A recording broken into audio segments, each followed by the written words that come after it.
Nasceu nas Três Barras, uma infância pobre, 17 irmãos, filho de José Teodoro e Dona Bernardina. Aos 12 anos saiu de casa para estudar.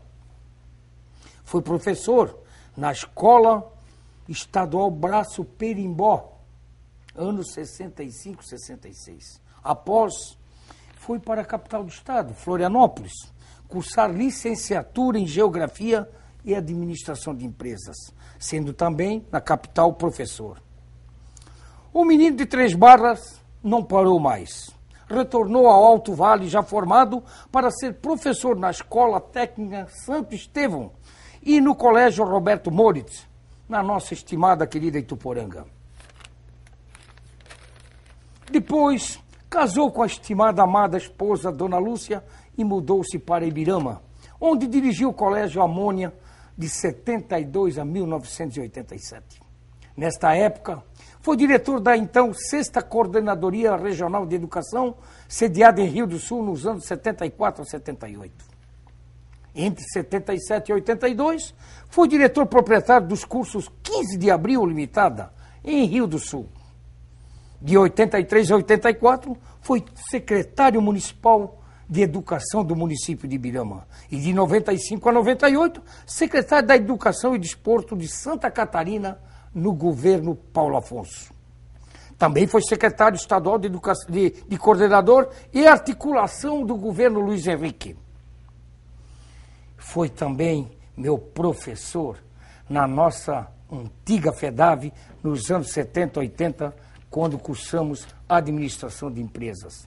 É autor da Lei 10.447, que instituiu o 25 de maio como o Dia Nacional da Adoção. Também foi protagonista da Lei 12.010, conhecida como a Lei Kleber. Kleber, que dispõe sobre adoção no Brasil. Em 2008, presidiu a Comissão de Educação e Cultura da Câmara dos Deputados e agora é o presidente da Frente Parlamentar em Defesa do Ensino Superior do Brasil, composta por 186 deputados e 34 senadores. Ele é parlamentar, com 7 mandatos, sendo 3 estadual e 4 federal. Hoje, o estimado reside no litoral norte de Santa Catarina e será logo uma trajetória vitoriosa no parlamento brasileiro. É ele, o estimado João Batista Matos, que tem como lema: só a educação quebra o DNA da miséria. Eu, quando peguei o seu currículo, estimado deputado João Matos, que o nosso vice-prefeito Gariba providenciou, e eu fiz essas entrelinhas aqui para abrir o programa, aí você começa a olhar e folhear e ver todas as suas atividades, dessa trajetória bonita, vencedora.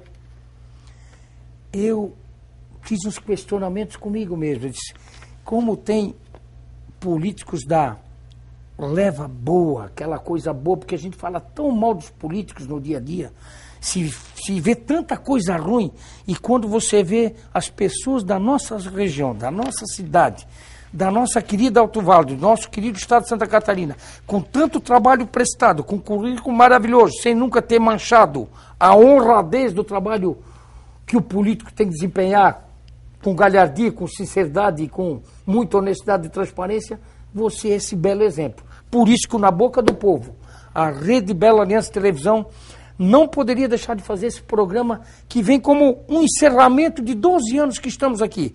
Não que nós vamos embora, porque o nosso cenário em 2011 deveria ter sérias mudanças.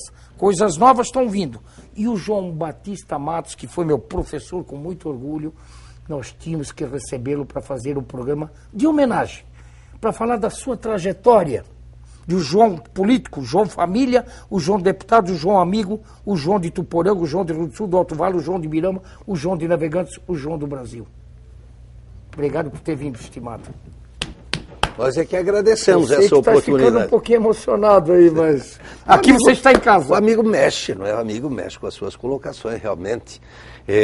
Eu estava escutando e às vezes, né, a gente nem lembra mais de tanta coisa. Eu lembrava, não sei se o amigo colocou, quem sabe passou distraído. Eu fui diretor da Escola Básica Roberto Machado. Foi a minha vinda para Rio do Sul, foi para o Roberto Machado das Canoas. Isso foi o primeiro momento.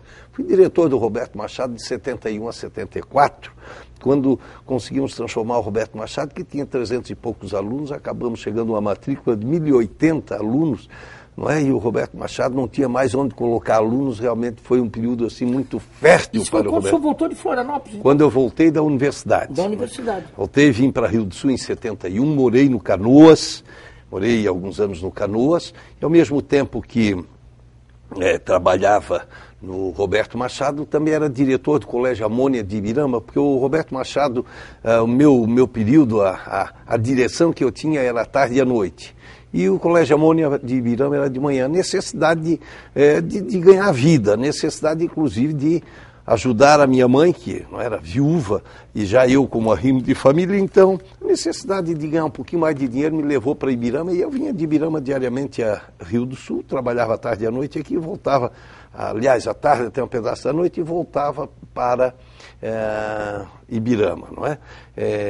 Não, enquanto estive no Roberto Machado, claro, à tarde e à noite. Depois, quando fui para a coordenadoria regional, é que de manhã ficava lá até às 10, vinha para a regional de Rio do Sul, para Ucre, até umas 19 horas, retornando a Ibirama. E essa foi a vidinha corrida, mas aprendi a trabalhar desde cedo e trabalho porque gosto. Verdade, Ju, mas olhando essa triagem que eu fiz aqui, e não fazia triagem, o Roberto Machado ficou de fora. Eu não sei se estava aqui nesse documento, pode ser. Porque aqui tem tanta coisa nesse documento. Sabe por que eu fiz a colocação? Pode ser que estar aqui, pode ser que estar. Por que eu fiz a colocação? Mas eu não vi, não. Sim. Não observei, eu não sei que não foi colocado. Isso, é possível. Tá. Mas sabe por que eu fiz a colocação do Roberto Machado? Foi um dos melhores lugares que eu já trabalhei. Trabalhou? Foi no bairro Canoas, aqui em Rio do Sul. Roberto Machado, onde estive por mais de 4 anos, quase 5 anos, representou um período assim muito querido, muito, muito produtivo da minha vida. Fiz extraordinários amigos ali o Delírio Ferrari das Canoas, que era da APP. Nós tínhamos também o Perfo, que era outro membro da Associação de Pais e Professores, e outras lideranças do bairro Canoas que nos ajudaram a transformar aquela escola numa escola quase que modelar, apesar de ser uma escola muito simples, uma escola com alunos provenientes, sobretudo, dos bairros periféricos e da zona rural de Rio do Sul, não é? O bairro São Paulo, aquela região das Valadas, época, enfim. Mas valeu, por isso é que fiz questão de resgatar a questão do bairro Canoas, a questão porque se não estava aqui, Machado. Se não estava aqui, que eu não vi, pode ser que passou batido, mas estou olhando, não vi, não consegui descobrir o que estava aqui. Certo. E não estava aqui no que eu pude resumir, você lembrou bem, porque o Canoas, o bairro Canoas, nós consideramos como o bairro Cidade de Rio do Sul. Com certeza. Porque ele está muito próximo do centro. É o mais próximo do centro. É uma cidade dentro de outra virou uma cidade, é verdade. Com certeza. Canoas, Fundo Canoas hoje é uma fantástica cidade. Perfeito. Essa que é a grande verdade. Mas, João, voltando um pouquinho, quando eu fui fazendo essa triagem, você que nasceu lá em Três Barras, na região, claro, da nossa grande Ituporanga, né, nossa capital nacional da cebola, uma infância relativamente pobre, com dificuldade, e me chamou a atenção, porque naquela época, claro, não tinha televisão, dificilmente um radinho ou outro, e o Zé Teodoro e a Dona Bernardina trabalharam bastante, bonito, fizeram 18 filhos. Invernos muito frios também. Muito agarradinho, né, João? Muito. Mas sabe, éramos um total 18, claro, alguns faleceram, não é? Meus pais eram primos e irmãos, e já para casar, só com dispensa da igreja, à época, não é? Com autorização da igreja, mas depois tivemos alguns problemas, eu acho, problema de sangue de alguns irmãos que foram mortos, né? Faleceram logo após o nascimento. À época, a mortalidade infantil muito grande. Muito grande, sim, né? E alguns, então, faleceram nessa condição. Mas, a época que eu lembro que éramos mais irmãos juntos, éramos 10, né? Porque depois uns iam saindo de casa, casaram, outros iam chegando pelo nascimento, mas, amigo, imagina o tamanho da mesa lá da família mesa, né? do Zé Teodoro e da Bernardina Matos. Né? É verdade, João. E essa história de sucesso desses 7 mandatos de deputado estadual, deputado federal, secretário de Estado, esse currículo todo, e essa paixão pela política? Pois é, eu trouxe essa paixão pela política do meu pai. Meu pai, nós viemos de uma família da UDN. Meu pai era um cabo eleitoral, à época se dizia, não é? Um cabo eleitoral da UDN, lá no interior de Ituporanga, mas depois por disputas que à época eram muito acirradas e havia muitas provocações, não é? Em determinada eleição em que os nossos adversários do PSDB ganharam, do PSD ganharam a eleição, não é? No momento, num dia em que jantávamos, a família toda, sabe, numa casa de teto baixo, forro, não é? Baixinho. E a luz de lamparina. Lamparina. Jantávamos e chegaram pela janela, soltaram 2 foguetes sobre a mesa, a família jantando. Então tem uma irmã que até hoje tem problemas de umas reações meio nervosas, porque ficou fruto do susto, né? E a partir daquele momento meu pai disse, não, me retiro, ela não está sendo mais interessante. Acabou se retirando, mas ele já havia, eu acho que injetado no filho João, a vontade pela política, porque isso foi se revelar, não é? Em 1980, no ano de 80 que me filiei ao primeiro partido político, não é?